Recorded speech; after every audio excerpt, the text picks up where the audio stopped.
westernization. How can you define westernization? The changes brought about in the Indian society and culture as a result of over 150 years of British rule is known as westernization. The changes occurred at different levels, namely technology, institution, ideology, and values.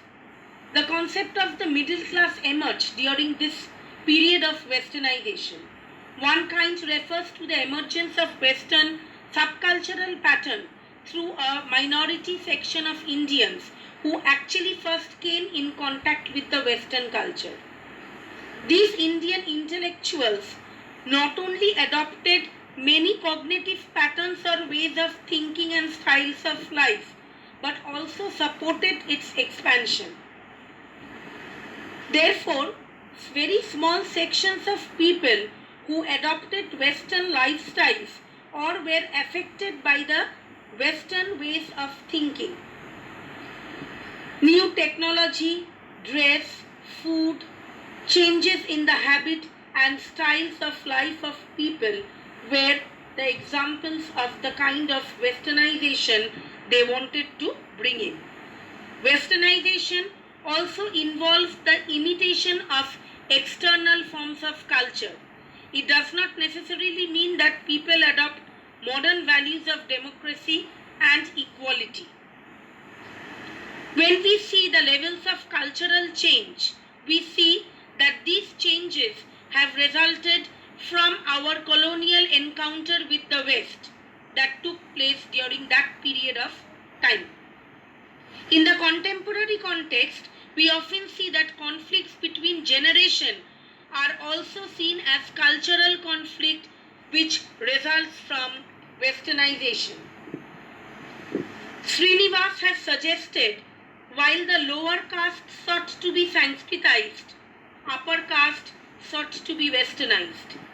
Previously I have told you that the lower class or the castes, they wanted to upgrade themselves in the local hierarchy.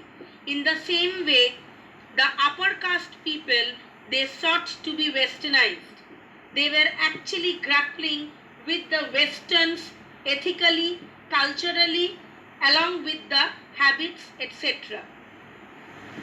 Thias appropriated British culture as a move towards a more cosmopolitan life that criticized caste.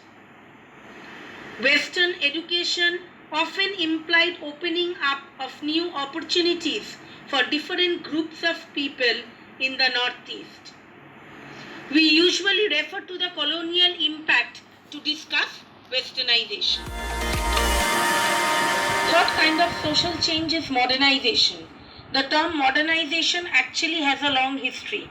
From the 19th and more so the 20th century, the term began to be associated with positive and desirable values.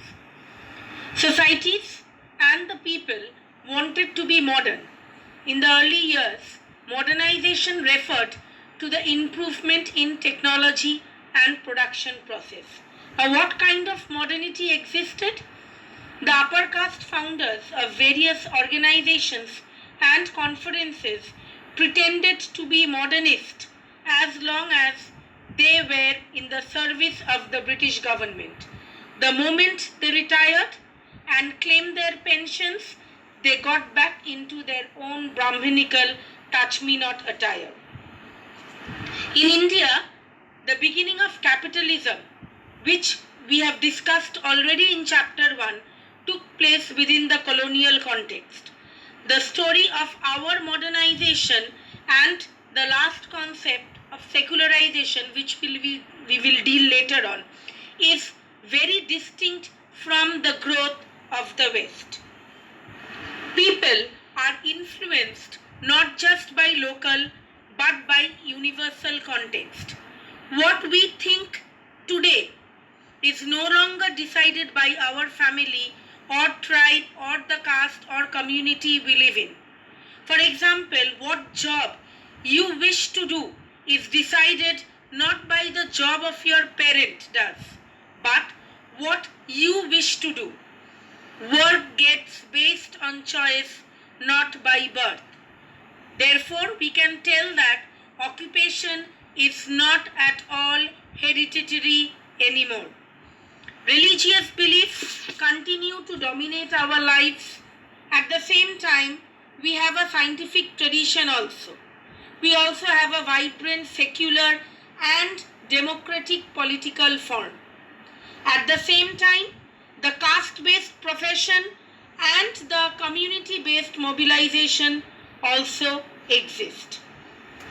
To term the modern complex combination as a mix of tradition and modernity, as though tradition and modernity are fixed entities.